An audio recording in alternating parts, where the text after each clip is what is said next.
ඔයාගේ WhatsApp යූසර්නේම් එක වෙන කෙනෙක් කරන්ද? එහෙම නැත්නම් මෙන්න මේ වගේ, එහෙම නැත්නම් මෙන්න මේ වගේ එරර්ස් එනවද? අද අපි කතා කරමු WhatsApp යූසර්නේම් එක ගැන A to Z. ඉතින් මොකක්ද මේ WhatsApp යූසර්නේම් එක කියන්නේ? අපි හැමෝම WhatsApp account එකක් පාවිච්චි කරනවා. එතකොට අපි තව කෙනෙක් contact කරනකොට අපි භාවිතා කරන්නේ අපේ mobile number එක. අපේ number එකට තමයි WhatsApp එක හැදිලා තියෙන්නේ. එතකොට අපිට තව කෙනෙක් contact කරගන්න ඒ කෙනාගේ mobile number එක අපිට අවශ්‍ය වෙනවා. එතකොට මේ යූසර්නේම් ෆීචර් එකේදී වෙන්නේ ඔයාටම කියලා යුනික් වෙච්ච යූසර්නේම් එකක් තියෙනවා. ඒක මුළු ලෝකෙම තියෙන ඔයාට විතරමයි. එතකොට ඒ යූසර්නේම් එක කවුරු හරි ඇන් ගහලා යූසර්නේම් එක සර්ච් කරාට පස්සේ කෙලින්ම ඕපන් වෙනවා ඔයාගේ chat එක. එතකොට එයාට ඔයාගේ නම්බර් එකක්වත් ඔයාගේ ප්‍රයිවසි මොකුත් අවශ්‍ය නැහැ. ඒ යූසර්නේම් එකෙන් ඕගොල්ලන්ට ඒ අදාළ පුද්ගලයාව chat කරගත්ත එක. උදාහරණයක් විදිහට මම මෙහෙම කියන්නම්. කෙනෙක් ඉන්නවා කවිදු කියලා. එයාගේ යූසර්නේම් එකේ තියෙන කවිදු කියලා. ඇන් කවිදු තමයි එයාගේ WhatsApp යූසර්නේම් එක. එතකොට කාට හරි එයාව contact කරගන්න අවශ්‍ය වුණාම එයා කියනවා මගේ යූසර්නේම් එක තමයි කවිදු. WhatsApp එකේ යූසර්නේම් එක කවිදු. එතකොට ඔයා ගිහිල්ලා ඇන් කවිදු කියලා ගහපුවාම කවිදුව WhatsApp එකෙන් ඔයාට නිකම්ම ඔටෝම ඇඩ් වෙනවා. මේකෙදී ප්‍රයිවසි එකට හානියක් තියෙන නිසා මේගොල්ලෝ මේකට ෆීචර් එකක් දීලා තියෙනවා. මම ඒක ගැන වීඩියෝ අන්තිමේට කියන්න. උදාහරණයක් විදියට ඔයාගේ නම කවිදු කියලා දන්නවා නම් ඕනම කෙනෙක්ට ඇන් කවිදු කියලා ගහලා ඔයාට chat කර ඔයාට WhatsApp එකේ chat කරුවා. ඒක ඇත්තටම හරි කරදරයක්. ඒක ඔයාගේ ප්‍රයිවසි එකට කරදරයක්. ඒක වෙනුවෙන් ෆීචර් එකක් මේගොල්ලෝ අපිට හඳුන්වලා දීලා තියෙනවා. ඒක මම වීඩියෝ එක අවසානට කියන්න. දැන් අපි බලමු කොහොමද කියලා ඔයාගේ WhatsApp යූසර්නේම් එක ඇඩ් කරගන්න.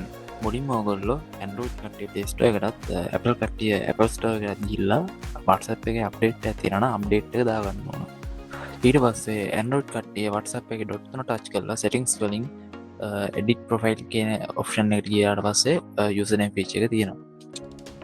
iOS තියෙන කට්ටියට settings ගිහිල්ලා එතනින් ඔයගොල්ලෝ profile එක ටච් කරාට පස්සේ receive your username කියලා option එක තියෙනවා. හරි දැන් ඔයගලන්ට කැමති යූසර්නේම් එකක් ටයිප් කරගන්න පුළුවන්. ඒක available නම් ඒ කියන්නේ මීට කලින් කවුරුත් ඒක පාවිච්චි කරලා නැත්නම් කවුරුත් ඒක රිසීව් කරලා නැත්නම් ඔයගලන්ට ඒක මේ විදිහට available විදිහට පෙන්නනවා.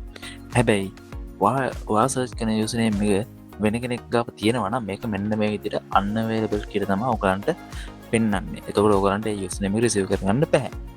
එතකොට ඔයගොල්ලෝ කොහොමද මේ unavailable කියලා වැඩන යූසර්නේම් එකක් රිසීව් කරගන්නේ?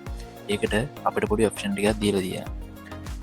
උදාහරණයක් විදිහට unavailable කියලා වැටෙන යූසර්නේම් එකට තව ඉලක්කම් දෙක තුනක් උදාහරණයක් විදිහට මේ වගේ ඉලක්කම් දෙක තුනක් ගහලා available කරගන්න පුළුවන්. එහෙම නැත්නම් යටින් මේගොල්ලෝ සජෙස්ට් කරලා දෙනවා අපි ගහන අපි දෙන යූසර්නේම් එකට මේගොල්ලෝ විසින් සජෙස්ට් කරන යූසර්නේම් ටිකක් තියෙනවා. අපිට ඒකෙන් කැමති එකක් මේකට සර්ච් කරලා සේව් කරගන්න පුළුවන්.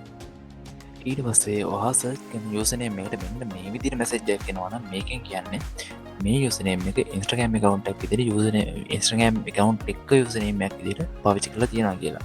ඉතින් මෙයාලා මේ කියන්නේ ඒ යූසර්නේම් එකේ තියෙන Instagram account හොයාගෙන අපිට ඒක Instagram account එක මේ WhatsApp එකට සයින් කරලා අපිට මේ යූසර්නේම් එක WhatsApp එකට ගන්න පුළුවන් කියලා. connect Instagram කියන option එකෙන් අපිට මේක connect කරගන්න පුළුවන්. Android phone එකකින් නම් මෙන්න මේ login to Instagram කියන option එකෙන් අපිට Instagram එක connect කරගන්න පුළුවන් email එකේ password එකයි දීලා. හරි ඔයගොල්ලෝ සාර්ථක විදිහට ඔයගොල්ලෝ යූසර්නේම් එක රිසීව් කරගත්තා පස්සේ මෙන්න මේ page එකට ඔයගොල්ලෝ ලෝඩ් වෙනවා. මෙතනදී ඔයගොල්ලන්ට option එකක් විදිහට තියෙනවා who can contact me by my username කියලා. මෙතනදී මේ සරලව වෙන්නේ මේක එවරුවන් දාලා තිබ්බොත් එහෙම ඔයාලගේ යූසර්නේම් එක ඕනම කෙනෙක්ට සර්ච් කරලා ඔයාලට chat කරන්න පුළුවන්. මෙතනදී මේගොල්ලෝ අපේ යූසර්නේම් එකට අමතරව තව කී එකක් අපිට ෆීචර් කරලා දෙනවා. මේ කී එකක් අවශ්‍යයි තව කෙනෙක්ට අපේ යූසර්නේම් එක ගහලා අපේ chat එකට contact වෙන්න.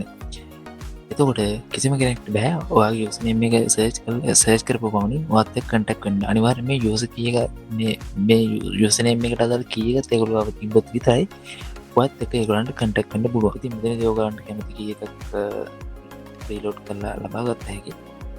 ඉතින් මෙතනදී ඔයගොල්ලෝ එවරුවන් දීලා තිබ්බොත් එimhe ඕනම කෙනෙක්ට ඔයාගේ යූසර්නේම් එක සර්ච් කරලා ඔයත් එක්ක contact වෙන්න හැකියි. ඔයගොල්ලෝ මේ සේව් කී එකේ සේව් කරලා තිබ්බොත් එහෙම ඔයාගේ යූසර්නේම් එකට අමතරව ඒගොල්ලන්ට ඔයාගේ කී එකක් අවශ්‍ය වෙනවා ඔයත් එක්ක contact වෙන්න. ඉතින් මොක තමයි අද වීඩියෝ එකේ මම හිතනවා මම WhatsApp යූසර්නේම් එක ගැන ඔක්කොම කතා කරා කියලා. ඉතින් වීඩියෝ එක හොඳයි කියලා දෙනවා like එකක් comment එකක් දාන්න යනකම subscribe කරගෙන යන්න කියලා මම ඔයගොල්ලන්ගෙන් ඉල්ලා සිටිනවා. එහෙනම් තවත් දවසක මේ වීඩියෝ එක සෙට් වෙමු.